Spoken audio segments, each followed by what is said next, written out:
shaka ijya ku social media ariko kitwa defamation cyangwa diffamation mu gifaransa cyangwa gusebya abantu bavuga amagambo menshi.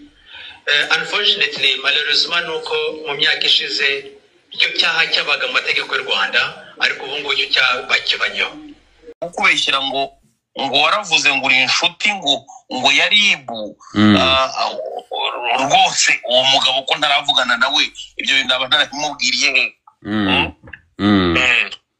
urumva rero byaranantunguye cyane kubona umuntu w'umugabo ashobora kugenda imbere y'imbaga nyamwinshi agakoreshwa uko byose mbagenda urumva niba byamaze kuba nka kuriya ntabwo wabura uburyo nanjye nshakisha amandi makuru kugira ngo menye ngo wote ubone ni muntu kindi biki byose ndetse n'andi makuru avuga ko ngo ari mubyara wa Kinani ushakisha amakuru nkuko nanjye nashakisha uraza kubyumva. Komeza ndakumva. Theo kandi si ubwa mbere Theo yabavuze ibintu biri bizarre ndetse Theo ni igisambo kuko yigeze no kubifungirwa. Nuramuko ugiye kuri Google ukandikamo Theo uretse umubona Theo igisambo. Kindi Theo azwiho ni umubano agirana n'uwitwa Byansibeka yigeze no kumusaba ubuhungiro. Uburetse gato. Ni mushuti wakadasohoka wa Byansibeka. None muko ugiye ugashaka Byansibeka wenda hano arabana kuri TikTok bashobora kuba batazi neza wenda nko Byansibeka ariko Byansibeka ni ikigarasha kandi niwe mushuti wakadasohoka wa Theo. Byansibeka nigize no kumukora ikiganiro nerekana uburyo ari ikigarasha ndetse nyuma za no kubyigaragariza nawe ubwe ku giti cye agihunga igihugu. Urumva rero Theo kuba Byansi cyangwa se abandi bamukoresha bitewe n'ukuntu Theo yikundira amafaranga ashobora no gutanga na nyina umubyara. Urumva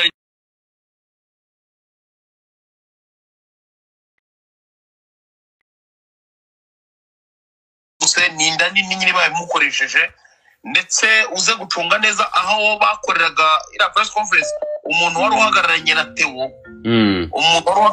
Theo kugira ngo abaze kiriya kibazo yabajije. Yego uko jewe sinyega ko hari umuntu nari natuka umuntu rusange cyangwa se nta muntu uratuka. Numvishe neza. Allo ndakumva. Yes mbaye naratutse umuntu rusange ku giti cye abaturage b'u Rwanda bafite amahoro bameze neza naba nararezwe muri RIB sibyo. Nyeka ko nuwo naba narashubije naba naramushubije ko nawe yambanje nta muntu ndabyuka mu gitondo ngiye ngo ntekereze muvugeho. Ni nkuko ndamaze no gupanga bura kuba nakorera Theo episode 932 episode 932 nindi wenda izaba ari iminota 3 isanzwe ariko episode 932 yego. So nuvuga ngo uwo Theo rero ni wowe Theo ndetse nabo bakorana byose biragize biraza kugenda urumva ubwo iyo umuntu akwiyenjeho bituma nawe ushaka kumumenya kugira ngo utazagera gute utazongera kumusitaraho. Ikindi kandi ngo dufata wenda mutari muzi ejo bundi mperutse guterwa yewe nuko nabicecetse. Guterwa gute? Sobanura guterwa nande? Guterwa nabiyita abanyamakuru bateye mu rugo kwivuko mu Gashyekero. Yego mu mibyuko buri wese agira avuka sibyo kandi akaba na proud yahavuka. Ngemba proud yahavuka igikondo mu Gashyekero urigumva bose muri quartier itari nziza cyane ariko nkunda inandukira New York urigumva. So abanyamakuru baragiye mu masaha y'isa 3 gutya saa 4 baragenda bajya mu rugo murugo bataranakubura bataranagira gute bahita bagenda batera kamera batangira gukora ibiganiro. Noneho mu rugo barampamagara se aba bantu murakorana ko tubona bajanga gufata ibiganiro batukubazaho n'ibiki byose urumva. Ndavuga ni mubambereza kuri telefone baba barabamenyesha ndavuga ariko rero ibyo bintu murimo sinzi ibyo ari byo iyo mubanza se mukabimbwira ngiye kuba umuntu yajya mu rugo nta kibazo ariko se wabanje ukabimbwira niba atari ibanga abanyamakuru ni bande bakoze icyo kintu. Ntabwo ndi izina ryo ngo gukora baranabisohoye ibyo bakoze reka ngo bitongo Celebs Magazine ubwo ni muri Celebs Magazine ariko baje bavuga ngo bakorera Radio Flash. baje bavuga ko bakorera Radio Flash FM. Harimo ngo witwa Bronze. Nuwa hehe songo noneho? Ntago mbizi urumva rero ko umuntu yagenda akajya kubaza ikibazo nka kiriya urumva none kandi ubona bavuye gutera mu rugo bigenda biguhereza ishusho y'abantu ibyo banyifuriza ibyo bagira gutera nibyo ngibyo. So ikindi kandi hari timu yobowe n'uwitwa Rikari uze kureba no kuri Facebook yitwa Ishimwe Rikari kuri Facebook. Rikari ni umunyamakuru wa siporo sindi nyewe sinkora siporo ariko kunzana mu bintu bye n'ibiki byose ni umwe mu bantu nawe banyeka ko we shobora kuba yandangirira nabi bitewe n'uburyo ibintu abanyandikaho buri kanya n'ibiki byose. Hakazamo n'undi munyamakuru wundi nawe ni umunyamakuru bari mu YouTube gusa simbizi bita mu Cassier Pizo. Cassier Pizo ni umwe mu bantu bakunze kuba banguraho ibiganiro nirinze no kuba namuvugaho urumva gutwa ndakumva nirinze no kuba namuvugaho uwo nguwo we yarananyandikiye inshuro nyinshi arampamagara arambwira ati mbabara jewe nzaguha amafaranga ariko uze duharabika umuntu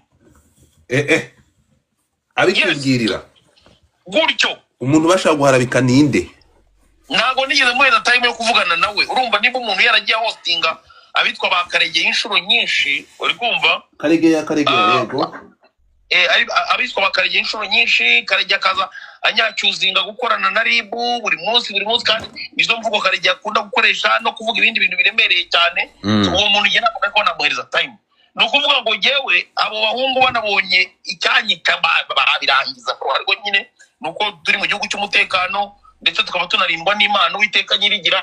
Ni nayo mpamvu none ahangaha nari mvuye muri Nibature abababisha nari mvuye muri Nibature. Uri serious? Yes. Ejo bundi ntabwo wabonye ko nagiye n'Ikabgayi kwa nyina wa Yezu. Kuki? Yes. Nuvuga ngo ubu wamaze kuba umukizwa? Nukuvuga ngo jewe ndi mu nzira rwose process zo kugira ngo nibere umukizwa wa nyawe mu karismatiki wemera.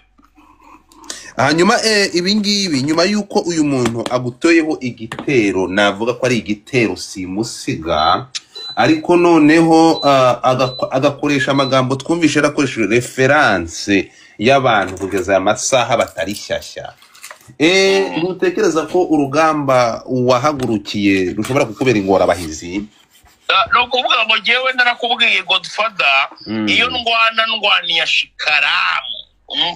shikaramu minori kandi no kuvuga ngo ahubwo jewe bagenda mbona yuko initiative nafashe yo guhashya haduyi wese tifuriza igihugu umutekano n'amahoro ndetse biriho bandagaza abayobozi b'igihugu cyacu. Mbona ko initiative itangiye kugenda igera aho ibyara amatunda aho igera ku musaruro runaka. Niba abantu nk'abo bakorana n'abo bantu babashyigikira batangiye kujya baza bakavugira mu ruhame urumva mo turagenda tubamenya. Fata video postinze none ahangaha kuri Twitter urumva ubu none tuvuga mbaburi playing your video ndavuga maze kuyiplaying. Reka nze manze nyarukireyo haryo ukoresha J Squeezer ukoresha gasuko? Ni J Squeezer. J Squeezer give me a second hano Twitter. Yego uretse gato cyangwa umbwire nyikohereze kuri WhatsApp playing n'abantu bayumve. N'abantu bayumve no kuvuga ngo niba tugiye gufata kuvuga ngo tugiye guhana Godfather niduhane bamwe ngo tureke n'abandi. Abantu bagomba kubona ibinyafu kandi ndarahira imbere y'Imana yuko jewe ntateze ndazaswera mama sineze na rimwe gucogora. No kuvuga ngo utuka iki gihugu cy'u Rwanda utuka umukuru w'igihugu n'abandi bakuru b'igihugu bose b'igihugu cyacu cy'u Rwanda nzamuha agashino kanyina. Playing your video. Reka numve.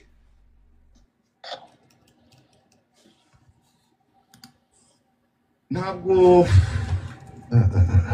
kwigisha ibitutsi gasukwa tukana byamarira icy'Abanyarwanda ahubwo no kwigisha urubyiruko gutukana. Ariko hari abatukanaga babiretse batukaga igihugu babiretse kubera ko igihugu gitukika batukaga abayobozi wenda reka nkore simbizi ntagazi k'abayobozi batukwana ariko akamenya ko gasuka ni ukuvuga ngo azi ko gasuka tukana biri random ariko ntago azi ko abayobozi batukwa uwo bamwita Karegeya we ntago abizi wamubonye boro gusa urumva koko uwo Karegeya umusaza ubusa w'ikigoryi w'ikirimarima ntago azi neza ko abayobozi batukwa n'ubwo ngo bamukanyika ibyo bavuga baba baririmba. Okay Jay, nyuma y'ibi ngibi ese hari icyo waba upfa, hari ikintu waba upfa na Theo w'ukwezi ku buryo yagutekereza ibintu na biriya agashaka no kugusobanyiriza imbere y'abayobozi, kuko zira n'inzego zikomeye mu gihugu, umuyobozi w'urwego rwa RIB, umuyobozi cyangwa bose cyangwa umuyobozi wa polisi y'igihugu bro, akagenda hari akarekura amagambo nk'ariya, hari ikindi kintu wapfaga n'uyu muntu cyangwa yabajije abariza rubanda? Ndajya kugira icyo mfa na Theo sinywera hana nywera Theo nta mugore ndereta Theo ntituranahura amaso ku yandi urugo kuko Theo ntago narinzi ko ari idiot, abantu bajyaga babimbwira ko ari idiot ariko ntago nari mbizi, naje kubibona uyu munsi. Niba umuntu ashobora kubaza ikibazo kiri stupid nka kiriya no kuvuga ngo Godfather Theo iyo agenda hari imbere akavuga ati se bayobozi ko hari abantu tuzi bajya batuka abayobozi b'igihugu cyacu cy'u Rwanda, ndetse ugasanga barimo barabeshya, tubona iterambere n'ibiki byose, tubona uburyo umunyamakuru afite uburenganzira bwo gukora inkuru igihe cyari cyose n'aho ariho hose. Ese abo bantu babeshya ibyo bintu banatukana ku kibo cyangwa se barabateganyiriza iki? Kuko birari imbere y'inzego z'umutekano, uri kumva bari kumubwira, ariko kuki yafashe uruhande rwa Gasuku usubiza abo bantu kandi bigakoreshwa tubona ari imvugo zakoreshejwe n'abo washubije? nabo nagiye nsubiza ba Sergeant Robert bavuze uko urumva ko Sergeant Robert yarambeshye, yaravuga ngo nkorana n'abakoroneri, urumva kandi uyoboye ni umukoroneri harya, uyoboye RIB ntabwo ari umusirikare n'umukoroneri niko nuze yavuga Sergeant Robert. Noneho ukajya gushyiraho n'uwitwa Jihadi Jihadi baherutse kuvuga ngo arakagirira uko ridashira, urumva nawe yigeze kuvuga rimwe avuga ngo nigeze kumubwira ngo nkorana na RIB, urumva ibyo bintu uramutse ugiye ubisanisha nk'umuntu wagiye ku ishuri cyangwa se umuntu ukoresha logique, hari ikintu kimwe ukuramo. Aba bahungu tugomba kubahashya ahubwo mbere y'abandi bantu bose. So wowe ibi bintu kambwira ko ugiye kubyitwaramo gute nyuma y'iki gitutu cyazanywe n'uyu mugabo?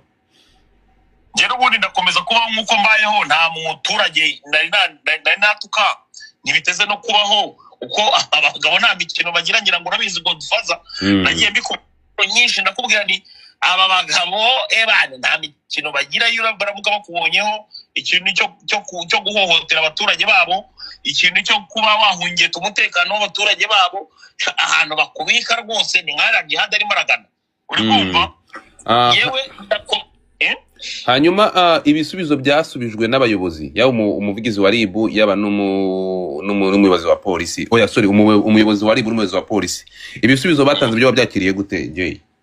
Ibisubizo batanze ni ibisubizo byiza cyane, abayobozi bacu burya barashishuza bakanareba kure.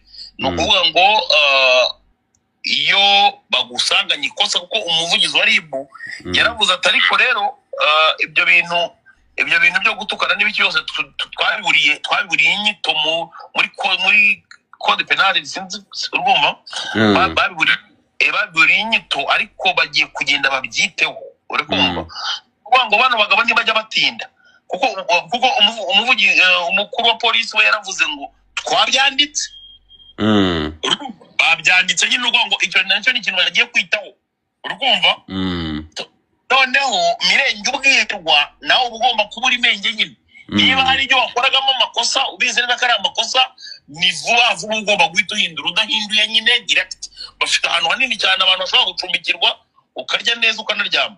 Yego urakoze cyane Jay, ubwo nibiza gukunda ukaba ubonye akanya turongera tukugarukeho.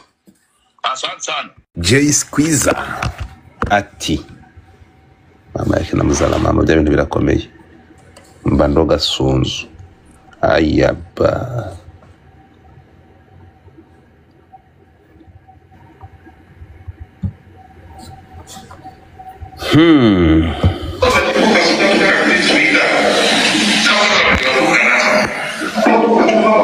tega amatwi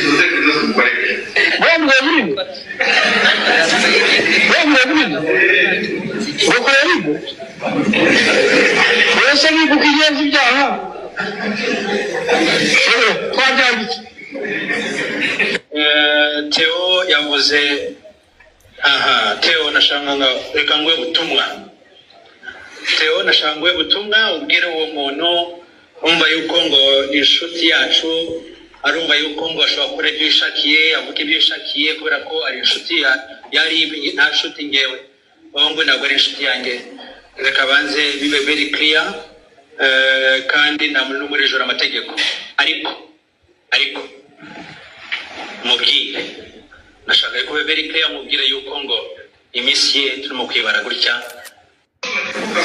Kangene Mose yareze igihugu kwanahe Jewe nigeze kwa Theo yavuze Theo nashanganga reka ngwe butumwa Theo nashangwe butumwa ubwire uwo muntu umva yuko ngo ni inshuti yacu arumva yuko ngo ashobora gukora ibyo yishakiye avuga ibyo yishakiye kubera ko ari inshuti yari nta nshuti ngewe ngo ntabwo ari inshuti yanjye reka banze bibe very clear kandi nta muntu n'umwe ujura amategeko niba ushaka kuba inshuti yanjye cyangwa inshuti ya ribe ugomba kubanza kubahiriza amategeko waramutse ariko icyo nshaka kuvuga ni iki mu gihe Terry ataranyuzuza nashaka yuko ngo mwumvikane ibi bintu ndi kukina wabyumvise kuvuga ibyo bishakiye ku social media wabyumvise ikintu kitwa defamation cyangwa wanyuze kuri TikTok gato niba nta kintu gitwaye abantu unfortunately malheureusement nuko mu myaka ishize icyo cyaha cyabaga mu mategeko y'u Rwanda ariko ubu ngubu icyo cyaha bakibanyeho dusigaye dushaka ibya ku social media hari ikintu kitwa defamation cyangwa diffamation mu gifaransa cyangwa gusebya hari abantu bavuga amagambo menshi unfortunately malheureusement nuko mu myaka ishize icyo cyaha cyabaga mu mategeko y'u Rwanda ariko ubu ngubu icyo cyaha bakibanyeho dusigaye dushaka ibyaha mu mategeko ya cyber crime law kugira ngo abantu bakoresha nabi social media bahanwe ariko mu by'ukuri defamation cyangwa gusebya cyangwa kuvuga amagambo atari byo rimwe na rimwe biratugora kugira ngo ukore mu cyaha mu rwego rw'amategeko ariko mubwire nashaka ko very clear mubwire yuko ngo iminsi ye turimo kwibara gutya nakomeza azogwa mu cyaha kandi ntabwo tuzabura ukuntu akurikiranwa kubera ko ntabwo dushaka kwemera yuko ngo akomeza gukora ibintu ngibyo ariko ntabwo ari inshuti ya RIB